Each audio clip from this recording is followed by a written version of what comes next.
გამარჯობა, ეს არის გადაცემა გვერდიდან და მე ვარ დავით კალანდია. სოციალში შალვა პაპუაშვილის გვერდზე წავიკითხე, რომ 2022 წლის თებერვლიდან მივიღეთ ბრიუსელის მოთხოვნები რუსეთთან ესკალაციაზე.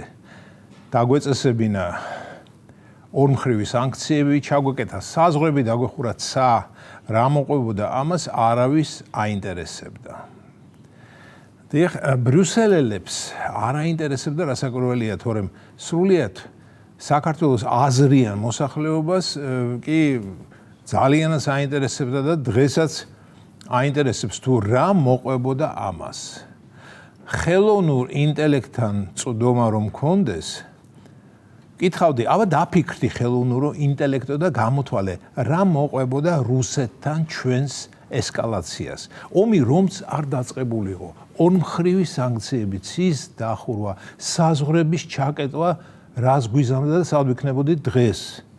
ხელოვნური ინტელექტი იმის ინტელექტია, რომ ამ კითხვაზე დასაფუძებელი პასუხი გაეცა, მაგრამ ხელოვნური ინტელექტის გარეშეც შემიძლია წარმოვიდგინო, რომ ასეთ შემთხვევებში ბრიუსელის მოთხოვნებზე რომ დავთანხმებულიყავით, დღეს ვიქნებოდით გაცილებით უფრო ღარიბები, მშივრები და შეიძლება აირისა და დენის ნაკლებობაც განგვეცადა. ანუ ის აუარება პროდუქტი, რაც რუსეთიდან შემოდის და როგორც ვიცი, რუსეთი ჩვენი მომარაგების ყველაზე დიდი იმპორტიორია, დიახ, ის პროდუქტები რუსეთიდან აღარ შემოვიდოდა და კითხვა იბადება, საიდან შემოვიდოდა და რა ფასად. კითხვა რიტორიკულია. მოკლედ, ვერ გვპატიობს კოლექტიური ბრიუსელი მათი მოთხოვნების პირნათლად შეუსრულებლობას. დიახ, ვერ გვპატიობს და გვსჯის, როგორც ცელ გბავს.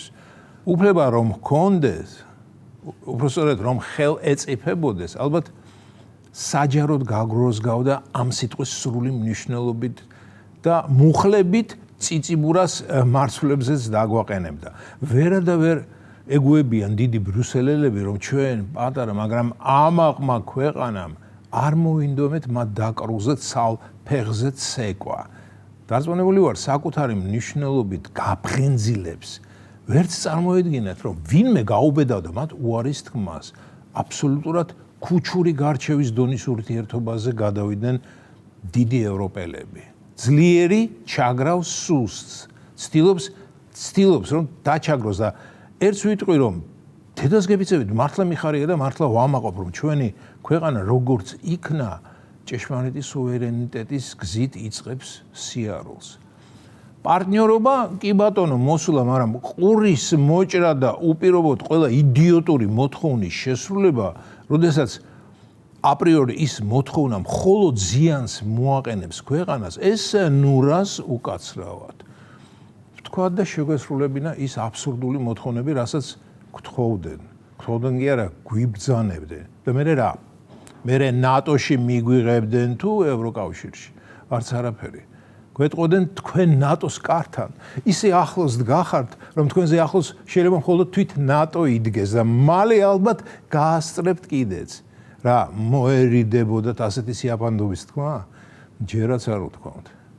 ევროკავშირის წევრობაზე კი გვეტყოდნენ, რომ ანდა არ ვიცი რას გვეტყოდნენ, რამეს მოიფიქრებდნენ. შეიძლება მოფიქრებაზეც არ დაეხარჯათ ძალღონე. აბა რა, ახლა თავს ისე დაიდაბლებდნენ, რომ ამიერკავკასიის რომელიღაც პატარა ქვეყნისთვის რაღაცის ახსნა განმარტება დაეწყოთ.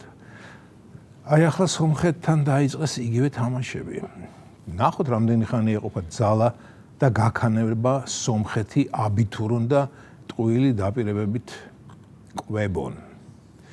მეგობრებო, დავიჯერო ჩვენს მოსახლეობაში დარჩა კიდევ ისეთი ადამიანი, ან ადამიანთა ჯგუფი, ვისაც ქვეყნებს შორის მეგობრული დამოკიდებულების სჯერა. დავიჯერო არიან კიდევ სულიერები, ვისაც გონია, რომ პოლიტიკაში რამე უანგაროდ ხდება. პოლიტიკა არის ბიზნესი, არაფერი როგორც იტყვიან პირადული. თავის და საზიანოდ არავინ, არც ერთი ქვეყანა არაფერს გააკეთებს და ეს ასეც უნდა იყოს. ჩვენ რო ვიყოთ ძლიერი და მდიდარი სახელმწიფო, ჩვენს ასე მოიქცეოდეთ და თუ არ მოიქცეოდით და ჩვენი ხალხისა თუ ქვეყნის საზიანოდ რამე მოწყალებას გავიღებდით, მე ჩვენივე ხალხი მოგვიბრუნდებოდა და ვკითხავდა, სახელმწიფო, რატომ ეხმარები ვინმე ჭეკლასის ქვეყანას სადღაც გადამთიულეთში, როდესაც აგერ შენთან უსახლკარო კაცი ზის და სახლსა და კარზე ოცნებობს. ასე რომ ბრიუსელის ქმედება მესმის, არ მომწონს, მაგრამ მესმის. ის თავის თავზე ფიქრობს, ის რუსეთის დასუსტებაზე ფიქრობს, ის საქართველოს ხარჯზე ფიქრობს, რუსეთს უკბინოს. რამდენად გაიგებს რუსეთი იმ ყბენას, ეს სხვა საკითხია. საქართველო კი საკუთარ ყბენის შემდეგ ძალიან მტკივნეულად იგრძნობდა. მაგრამ მე რა ბრიუსელს ეს ძალიან შეაწუხებდა. ესე იყო გადაცემა გვერდიდან და მე დავით კალანდია.